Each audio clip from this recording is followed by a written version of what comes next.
Hola, mi nombre es Jennifer Marioli Marín de la Rosa, de la sección A. El día de hoy voy a exponer sobre medición de la presión arterial. Entre los subtemas que tenemos a desarrollar encontramos la presión sistólica, la presión diastólica, flujo laminar, flujo turbulento, el flujo sanguíneo, ruidos de Korsakoff, métodos de medición de toma de presión arterial y la clasificación de la presión arterial en adultos.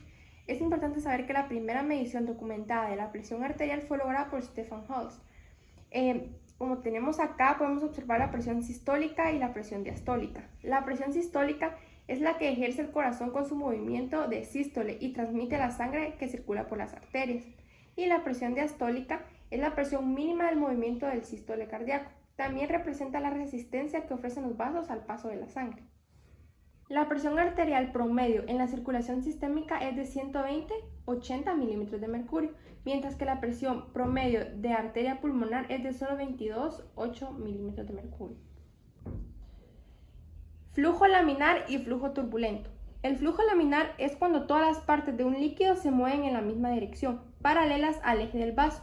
El término laminar significa por capas, como podemos observar en este dibujo. El flujo turbulento es cuando algunas partes del líquido se mueven en direcciones diferentes, agitando y mezclando la sangre. Este flujo causa vibraciones del vaso que pueden producir ruidos. Ruidos de Korsakoff. Estos por lo general son ruidos de golpeteo porque la arteria queda constreñida. El flujo de la sangre se detiene y se restituye en el silencio con cada diástole.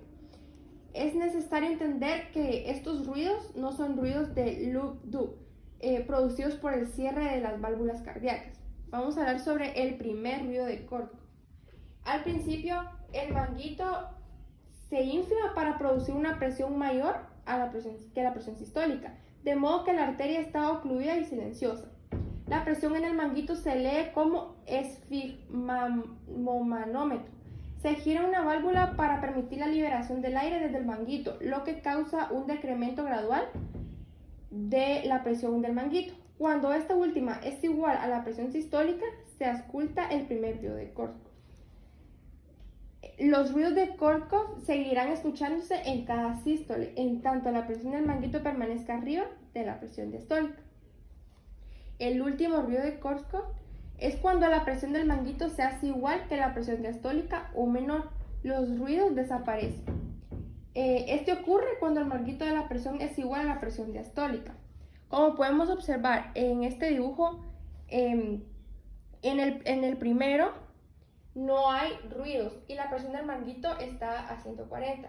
En el segundo podemos observar que aparecen los primeros ruidos de Korsakoff y la presión del manguito es igual a 120.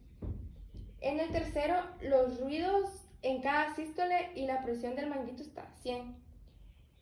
Y en el último, la presión del manguito se encuentra a 80 milímetros de mercurio. Tenemos los métodos de medición de toma de presión arterial. El método auscultatorio. Este consiste en hacer desaparecer los sonidos del pulso tras colapsar una arteria con el manguito de goma y posteriormente volver a escuchar determinada la presión arterial máxima y mínima según la naturaleza de dichos sonidos. Es el método más utilizado y el más investigado. También tenemos el oscilométrico, que este consiste en observar las oscilaciones que se manifiestan en un oscilómetro, como lo observamos acá. Al colapsar una arteria y posteriormente determinamos la tensión máxima y mínima y en función a las características de las oscilaciones. Y por último tenemos la clasificación de la presión arterial en adultos. En los adultos la presión se puede clasificar de la siguiente manera, como podemos observar en el cuadro, la hipertensión, que es la presión por arriba de los 140 milímetros de mercurio, sistólico, o una presión diastólica, que es arriba de 90 milímetros de mercurio. Tenemos la secundaria, que se debe a los procesos como insuficiencia renal crónica o tumor suprarrenal. La primaria o esencial es directamente proporcional al gasto cardíaco y la resistencia periférica total. Muchas gracias.